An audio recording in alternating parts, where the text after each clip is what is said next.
समझ में आ गया। हाँ, कि हमारे जो भी बिलीफ है, फीलिंग है, हाँ, किसी को लेकर, हाँ, जो दृष्टिकोण है हमारा किसी बात को लेकर, वो हमारा एटीट्यूड कहलाता है। एक और शब्द है एप्टीट्यूड। सर एप्टीट्यूड वो है जो मैंने बताया था अभी, वो मैं एप्टीट्यूड सुना। एटीट्यूड होता है, एप्टीट्यूड, दोनों में अंतर क्या है? एटीट्यूड और एप्टीट्यूड दोनों सिमिलर टर्म लगते हैं ना? क्या है, कोई अंतर है? सर किसी कार्य को करने की क्षमता को क्षमता कहा जाता है क्या? सर एप्टीट्यूड जो होता है वो जजमेंटल होता है, इवलेटरी होता है। जजमेंटल। हाँ, जजमेंटल होता है एटीट्यूड, और जो एप्टीट्यूड होता है वो नॉन जजमेंटल होता है। अच्छा, अभी रत्ना जो बता रही थी उसमें क्या होता है, उसको समझिए। आपकी कार्यात्मक क्षमता को बताता है एप्टीट्यूड, ठीक है? ठीक, आपके कार्य करने की जो क्षमता है, आप कितनी सफलता किसी पर्टिकुलर विषय में पा रहे हैं, ठीक है? हाँ, पहली चीज। दूसरा ये कि जो है एप्टीट्यूड पे ट्रेनिंग का प्रभाव पड़ता है, ठीक है? एप्टीट्यूड जितना मतलब जितना ट्रेनिंग लेंगे उतना ज्यादा आप जो है कौशल आपके अंदर विकसित होगा, ठीक है? और उतनी ही क्षमता अभिक्षमता आपके अंदर आती जाएगी, ठीक? तो ये दोनों में बेसिक अंतर है। जब हम इसके मापनी के निर्माण की बात करते हैं तो मापनी निर्माण में सेम प्रोसेस चलता है, ठीक है? ठीक, जैसे अचीवमेंट टेस्ट का कंस्ट्रक्शन किया था वैसे ही सारे स्टेप इसमें भी फॉलो किए जाएंगे, लेकिन कुछ बेसिक अंतर होता है। कैसे जो है वो डिफरेंशिएट करेंगे, कैसे इसका ब्लूप्रिंट बनेगा, कैसे आप जो है स्टेटमेंट कंस्ट्रक्ट करेंगे, ये सब चीजें इसमें आपको देखनी है, ठीक? तो स्लाइड लगाइए थोड़ा सा। अचीवमेंट टेस्ट एक एग्जांपल हो सकता है एप्टीट्यूड टेस्ट का? किसका? एप्टीट्यूड टेस्ट का एक एग्जांपल हो सकता है अचीवमेंट टेस्ट? हाँ, ये बहुत बढ़िया सवाल है। एप्टीट्यूड में जो है एक ही बात नहीं रहती, ठीक है? जैसे अचीवमेंट आप बनाते हैं तो पर्टिकुलर एक इंफॉर्मेशन को लेके या एक टाइप के क्वेश्चन बना लेते हैं, वो चल जाता है। लेकिन एप्टीट्यूड में कभी भी जो है जब आप बात करते हैं तो एक टाइप के सवाल नहीं रहते, ठीक है? उसमें कई तरीके के नॉलेज बेस्ड सवाल रहेंगे, इंफॉर्मेटिव, रिकॉल के रहेंगे, रिकॉग्निशन के रहेंगे, ठीक है? और इसके बाद जब टाइप्स ऑफ क्वेश्चन में जाएंगे तो उसमें ढेर सारी वैरायटी मिलेगी। ट्रू फॉल्स भी रहेगा, मल्टीपल चॉइस भी रहेगा, और सबसे ज्यादा फोकस जो भी सवाल रहेंगे वो सारे के सारे आपके एक्टिविटी बेस्ड रहेंगे, ठीक है? अब एग्जाम होता है क्लर्कियल ग्रेड का, क्लर्कियल ग्रेड का एग्जाम होता है, क्लर्कियल एप्टीट्यूड। इसमें क्या देखा जाता है? मान लीजिए साइंटिफिक एप्टीट्यूड, इसमें क्या देखा जाएगा? लॉजिकल एक्सप्रेशन, लॉजिकल एक्सप्लेनेशन, और भी चीजें हैं। वैज्ञानिक अभी क्षमता की बात है तो इसमें तो पहले आप एक चीज देखेंगे कि इंफॉर्मेशन हमको लेनी, तो उसमें किस प्रकार के क्वेश्चन रहेंगे? सिंपल निकाल रिकॉग्निशन टाइप के रहेंगे सवाल। अब आप चाहे तो उसको एमसीक्यू बना लीजिए, चाहे तो फिल इन द ब्लैंक्स बना लीजिए, चाहे जो भी बनाना, ठीक है? दूसरी सबसे बड़ी बात है कि जब एप्टीट्यूड की बात करते हैं वो साइंटिफिक एप्टीट्यूड को ही ले लीजिए, तो उसमें दूसरी पॉइंट जो रहेगा आपकी लैब एक्टिविटी, ठीक है? लेबोरेटरी में कितनी कार्य क्षमता आपके अंदर है, कितना बढ़िया से आप जो है कार्य कर ले रहे हैं, डिसेक्शन करना आपके अंदर है वो क्वालिटी है, उस पर सवाल बनेंगे। समझ रहे हैं कि नहीं? तो एप्टीट्यूड में ज्यादातर एक्टिविटी बेस्ड कार्य ही सम्मिलित किए जाते हैं किसी भी प्रकार की जब एप्टीट्यूड की बात करते हैं, ठीक है? चाहे डिफरेंशियल एप्टीट्यूड हो, चाहे साइंटिफिक हो, चाहे क्लरिकल ग्रेड की एप्टीट्यूड हो, कोई भी एप्टीट्यूड, ठीक? हाँ, आपके टॉपिक पे क्या था? हाँ, इसको हटाइए, ये तो कल वाला ही है। और पीछे करो, अब तो तीसरे में आ गए। कहाँ भाग गए? वही था, वही स्लाइड थी, स्लाइड वही। हाँ, ऊपर करो बस। हाँ, बस एक स्लाइड नीचे किया जाता है। तो जब स्केल डेवलप करने की बात आती है तो सेम जो है प्रोसेस इसमें भी चलेगा। 4 स्टेप आपको दिख रहे होंगे। प्लानिंग करनी है, कंस्ट्रक्शन करना है, आइटम सेलेक्ट करना है और उसका इवैल्यूएशन करना है, ठीक? 4 प्रोसेस, ठीक? अब आइए दूसरे पर, दूसरी स्लाइड दिखाइए। जब प्लानिंग करते हैं तो प्लानिंग में क्या क्या चीजों की जरूरत पड़ती है आप इसको देखिए, ठीक है। पहले तो कंटेंट क्या है आपका वो देखना पड़ेगा आपको, इसमें कंटेंट एनालिसिस करनी पड़ेगी। हाँ, अब यहाँ पर एक बात आती है कि आपका जो वेरिएबल, यहीं पर गलती यहाँ पर होती है आप लोगों से, विशेषकर गलती बहुत लोग करते हैं। यहाँ पर आप देखेंगे कि मान लीजिए आपका वेरिएबल जो भी है, रत्ना आपका क्या वेरिएबल है, किस पर आपको स्केल बनानी है?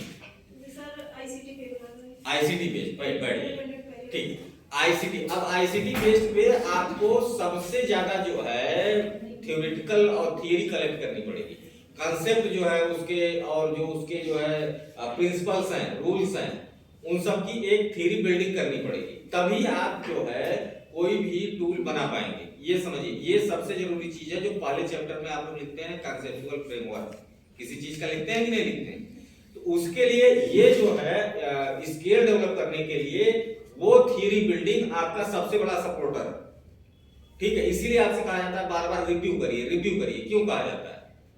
जितना आप रिव्यू करेंगे उतनी आसानी आपको स्केल डेवलप करने में रहेगी, ये जानिए। हाँ, 2 लाइन लिख के अगर आप ले आए, स्केल डेवलप नहीं कर पाएंगे, आप सर पटक के मर जाइए, मैं बता रहा हूं। जितना ज्यादा अगर आपके पास मैटर है, थ्योरेटिकल मैटर है, उतना आसानी से आप जो है किसी भी चीज का स्केल डेवलप कर पाएंगे, ठीक है। कैसे, अब उस पर भी हम नहीं आएंगे, ठीक है। ऑब्जेक्टिव क्या है ये निर्धारित रहता है आपका, हाँ, कि क्या करना है हमको, स्किल डेवलप करना है, किस क्लास के बच्चों को करना है, सारी चीजें वहां डेवलप करती है। टाइप्स ऑफ स्टेटमेंट, अब टाइप्स ऑफ स्टेटमेंट में किस प्रकार के स्टेटमेंट रहेंगे ये निर्धारित करना है आपको, हाँ? आई वी वाले रहेंगे, जैसे कि मैं करता हूं, मैं ये सोचता हूं, ठीक है, या सिंपल स्टेटमेंट रहेंगे, हाँ? कि भारत की राजधानी दिल्ली है, यस नो, ठीक, इस टाइप के रहेंगे। ये आपके ऊपर है, जो भी आप निर्धारित करना चाहें, ठीक। लेकिन अब यहाँ पर भी एक चीज है, जैसे कई बार आप लोग करते हैं कि जब स्टेटमेंट तैयार करते हैं तो उसमें हाँ कि मैं सोचता हूं कि मैं सबसे अच्छा हूं, ठीक है। अब फिर दूसरा सवाल हो जाता है कि लोग सोचते हैं कि मैं बहुत अच्छा, लोग सोचते हैं कि जो है वो बहुत अच्छा है। अब दोनों में कंट्राडिक्शन देखिए, ठीक है। जब इस प्रकार के सवाल आते हैं, जब मैं वाले सवाल रहेंगे, आई वाले, तो सारे के सारे स्टेटमेंट आई से रहेंगे, समझ रहे हैं। और अगर सिंपल स्टेटमेंट है, सीधे सीधे, तो उस प्रकार के ही स्टेटमेंट रहेंगे, हाँ, मिक्सअप नहीं करेंगे। स्टेटमेंट का जो नेचर है वो हमेशा एक ही टाइप का रहना चाहिए पूरे टूल में। आई मी माई सेल्फ का अगर यूज कर रहे हैं तो वो रहेगा, या फिर सिंपल स्टेटमेंट है कोई दे रहा है तो उसी प्रकार के रहेंगे। सर कैसे स्टेटमेंट्स अच्छे माने जाते हैं, फर्स्ट पर्सन, सेकंड या थर्ड पर्सन? वो आपके नेचर ऑफ वेरिएबल बताएगा, ठीक है। वेरिएबल का नेचर बताएगा कि आपका जो है जो स्केल का नेचर है वो किस प्रकार का रहेगा, ठीक। वेरिएबल ही बताएगा। अब वो वेरिएबल आपका देखना पड़ेगा। अब जैसे आपने कहा आईसीटी पर, तो आईसीटी पर सिंपल स्टेटमेंट बनेंगे, आई मी माई सेल्फ वाले अच्छे नहीं माने जाते, ठीक। बनाने को आप बनाइए, कोई दिक्कत नहीं, हाँ, लेकिन उसका आपको जस्टिफिकेशन देना पड़ेगा कि क्यों बनाया आपने, ठीक। हाँ, इसके बाद है नंबर ऑफ स्टेटमेंट, कितने स्टेटमेंट आपको रखने, ठीक। अब यहां पर भी थियरी बिल्डिंग की बात आती है कि नंबर ऑफ स्टेटमेंट सबसे जरूरी इसलिए है कि वो आपके पूरे के पूरे वेरिएबल को डिफाइन कर दे। आपने बनाया 20 स्टेटमेंट, अब पता चला आईसीटी का एक ही पार्ट उससे जो डिस्क्राइब हो रहा है, तो फिर बेकार, समझ रहे हैं कि नहीं। अब नंबर ऑफ स्टेटमेंट में एक चीज आती है डायमेंशन, ठीक, इसको समझिएगा। डायमेंशन आपको कैसे जो है बनाएंगे किसी वेरिएबल की, डायमेंशन कैसे बनते हैं? विमाएं जो होती हैं, सुना है कभी? विमा क्या होती है? किसी भी वेरिएबल के जब सब पार्ट्स आप सब उसको कई भाग में तोड़ते हैं तो वो आपकी डायमेंशन बनती है, ठीक है। डायमेंशन कैसे बनेंगे? जब आप वेरिएबल के बारे में पढ़ेंगे, ठीक है। सारे जितने भी डायमेंशन रहेंगे वो सभी डायमेंशन आपके मिलके आपके जो है वेरिएबल को डिफाइन करेंगे। अब उस डायमेंशन के अंदर नंबर ऑफ स्टेटमेंट रहेंगे, समझिए, वेरिएबल हो गया, डायमेंशन हो गया, इसके बाद स्टेटमेंट रहेंगे। ठीक, तो सबसे बड़ा क्या हो गया? वेरिएबल। ठीक, सारे स्टेटमेंट मिलके डायमेंशन वाइज डायमेंशन को डिफाइन करेंगे, डायमेंशन सारे डायमेंशन मिलके आपके वेरिएबल को डिफाइन करेंगे। समझ रहे हैं कि नहीं? तो ये बेसिक कांसेप्ट होता है किसी चीज को किसी टूल को डेवलप करने का। टाइम पीरियड, अब कितना समय लगेगा ये भी आपको देखना है, ये भी निर्धारित करना रहेगा। ठीक है, फिर है जो स्कोरिंग का मेथड है।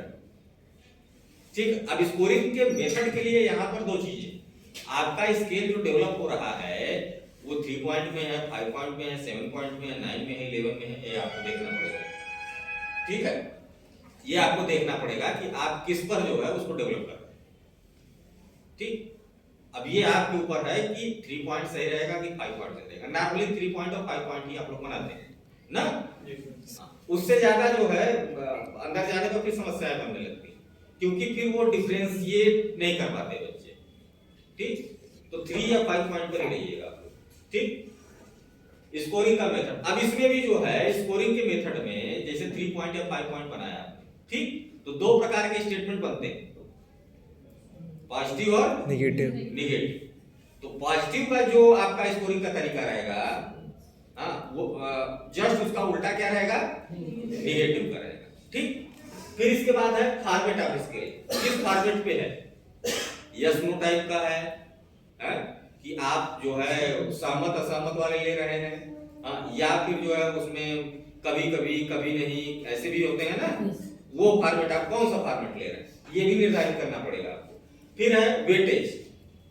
ठीक, वेटेज दे रहे हैं या नहीं, पर्टिकुलर किसी आप जो है पता चला कि आपका आईसीटी का टूल है, तो आपने कहा कि नहीं आईसीटी का ये डायमेंशन सबसे महत्वपूर्ण है, इसलिए हम इसमें 15 सवाल बनाएंगे।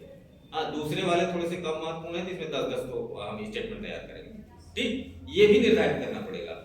या फिर आपको लगता है कि नहीं सभी जो है जितने उसमें डायमेंशन है वो सभी बराबर इक्वल जो है वेटेज के हैं, इसलिए मैं सबको समान जो है वेटेज देते हुए सब में समान जो है स्टेटमेंट तैयार करूंगा। ठीक, बात समझ में आ रही? फिर है period determination of order in which different types of statement are kept in the scale. अब आपको ये देखना है कि पहले से ही निर्धारित करना है कि कौन सा सवाल स्टेटमेंट किस जो है पोजीशन पे रहेगा। कि पहले आपने सारे नेगेटिव रख दिए, कि पहले सारे पॉजिटिव रख दिए, कि मिक्सअप रहेगा, ये आपको निर्धारित करना पड़ेगा। ठीक, तो ये सब प्रिकॉशंस लेते हुए आप जो है तैयार करेंगे अपना ब्लूप्रिंट। ठीक, अब ब्लूप्रिंट कैसे तैयार होता है उसको देखिए, थोड़ा करिए।